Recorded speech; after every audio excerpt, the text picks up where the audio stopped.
Hi everyone, I welcome you all again. आज मैं कुछ और इम्पोर्टेंट एमसीक्यूज को जो कि एचआरएम के एक टॉपिक इंडस्ट्रियल रिलेशंस से संबंधित है उसे आप लोगों के साथ डिस्कस करूंगी। उससे आपका कुछ कॉन्सेप्ट भी क्लियर हो जाएगा जो कि आपके कमिंग एग्जाम्स के लिए बहुत ही इम्पोर्टेंट है। इसमें से आपके क्वेश्चंस आने निश्चित हैं। तो जरा प्लीज़ आपसे रिक्वेस्ट है कि पूरे वीडियो को ध्यान से देखिए और हर क्वेश्चंस को अच्छे से समझने का प्रयास कीजिए। अगर आपकी तैयारी अच्छी है तो आप इसे एक टेस्ट के रूप में लीजिए, और अगर आपको कहीं कोई प्रॉब्लम है तो आप कमेंट बॉक्स में लिख करके हमसे पूछिए। तो आइए शुरू करते हैं आज का अपना ये सीरीज। इसी क्रम में क्वेश्चन नंबर 1 देखते हैं। Which of the following is the free enterprise system? Options है A Marxist, B capitalism, C industrial, D all of these. आपको ये बताना है कि फ्री एंटरप्राइज सिस्टम किस में होता है। कमेंट बॉक्स में कमेंट करके आंसर दीजिए। आसान सा सवाल है। देखिए, फ्री एंटरप्राइज तभी होगा जब जहां पर कैपिटल जो कि पूंजीपति लोग हैं, कैपिटलिस्ट हैं, वो लोग अपने मन से बिजनेस करती है। प्राइवेट सेक्टर की बात होती है। यहाँ पे गवर्नमेंट का कंट्रोल कम होता है। तो हमने पढ़ा है कि कैपिटलिस्ट जो भी सोसाइटी होती है उसमें क्या होता है कि प्राइवेट सेक्टर अपनी मर्जी, जिसके पास पैसा है वो बिजनेस कर सकता है, कोई भी इंडस्ट्री लाता है और उसमें उन लोगों का मॉनिटर नहीं होता है। तो मोनोपोली के अनुसार वो लोग अपने अनुसार बिजनेस को चलाते हैं। इसमें गवर्नमेंट का इंटरफेरेंस नहीं होता है। तो ये इस क्वेश्चन का आंसर है option number B, capitalism. Question number 2 देखते हैं। Which of the following is not a duty of a conciliation officer? Option है A to induces parties to come to fair and amicable decision on the matter in dispute। मैंने कही दोनों party को बुलाना कि किसी भी डिस्प्यूट पे कोई भी डिसीजन हो जाए, आपस में आपसी समझौते करवाने की कोशिश करता है conciliation officer. Option B is to act as a mediator. वो एक मीडिएटर के रूप में काम करता है, एक मध्यस्थ के रूप में काम करता है दोनों पार्टी के बीच में। ऑप्शन सी है हमारा to promote settlement of disputes. वो कोशिश करता है कि डिस्प्यूट्स का सेटलमेंट हो जाए। Option D is to act as a adjudicator. इसमें से सही आंसर देना है। तो हमारा पहले भी हम लोगों ने इस पर डिस्कस किया है कि कंसिलिएशन ऑफिसर जो होता है वो लीगल अथॉरिटी नहीं है, उसे कानूनी कोई भी अधिकार नहीं है। वो एक थर्ड पार्टी होता है जो कि दोनों पार्टी के प्रॉब्लम्स को समझता, सुनता है और दोनों को ही अपने प्रॉब्लम को सॉल्व करने के लिए वो कहता है, सलाह देता है। वो उसका सिर्फ सॉल्यूशन बताता है, उसका बाइंडिंग नहीं होता। जो वो एडजुडिकेटर के रूप में काम नहीं करता है। एडजुडिकेटर होता है वो, उसके पास लीगल पावर होता है और वो जो डिसीजन देता है वो बाइंडिंग होता है। तो इस तरह से इस क्वेश्चन का आंसर है, क्योंकि यहाँ पर नॉट पूछा गया है, तो ऑप्शन नंबर डी सही है कि वो एज अ एडजुडिकेटर वो एक्ट नहीं करता है। बाकी सारा ऑप्शन सही है। आइए क्वेश्चन नंबर 3 देखते हैं। V V Giri national labour institute was set in. जो बीवी गिरी नेशनल इंस्टीट्यूट था वो कब स्थापित हुआ? ऑप्शन है ए 1891, बी है 1890, सी है 1974 एंड डी है नन ऑफ दीज।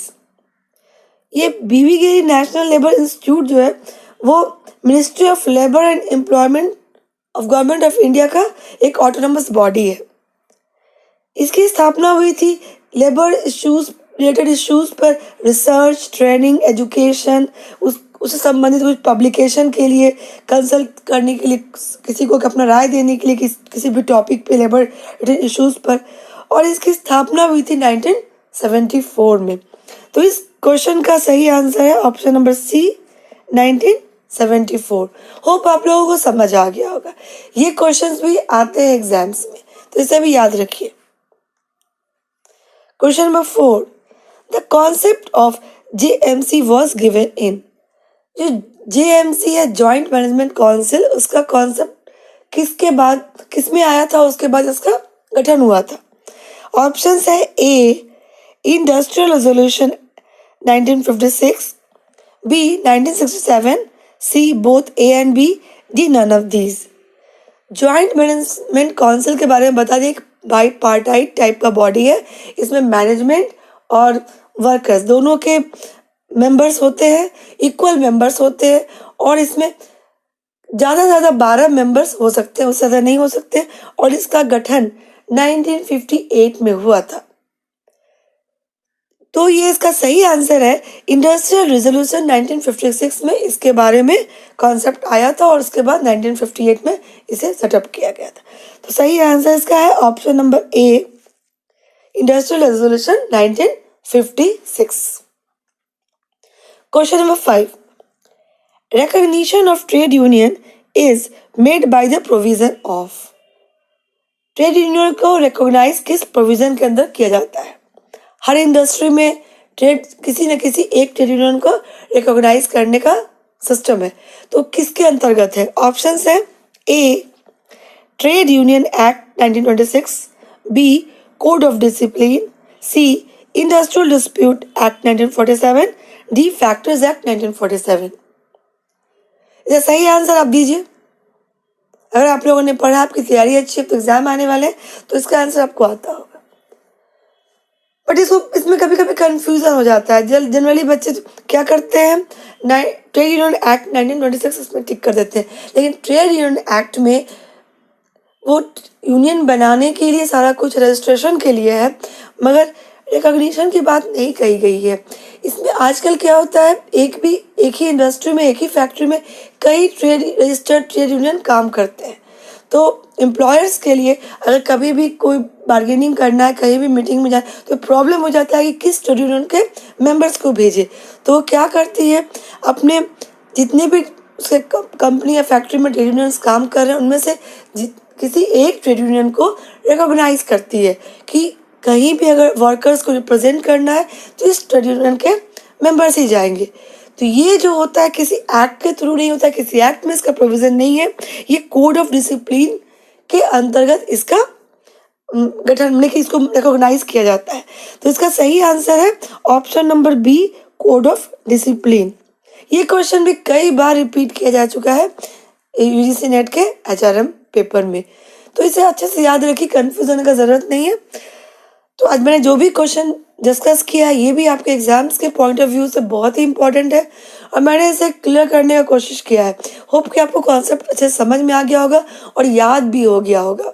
अगर आप 1-2 बार और इसे देख लेंगे तो अच्छे से याद हो जाएगा, फिर इसे आप कभी नहीं भूलेंगे। तो देखते रहिए, मेरे आगे के लेसन्स भी देखते रहिए, और भी इम्पोर्टेंट MCQs है और भी इम्पोर्टेंट टॉपिक्स पे मैं अपना ला रही हूँ वीडियो। तो देखिए, आप देखते रहिए और उसके बाद कमेंट भी कीजिए, लाइक भी कीजिए। कमेंट करेंगे तो मुझे पता चलेगा आपको मेरा वीडियो कैसा लग रहा है, तो मुझे और भी मोटिवेशन मिलेगा ताकि मैं और भी वीडियो बना सकूं। Thanks for watching, till then bye.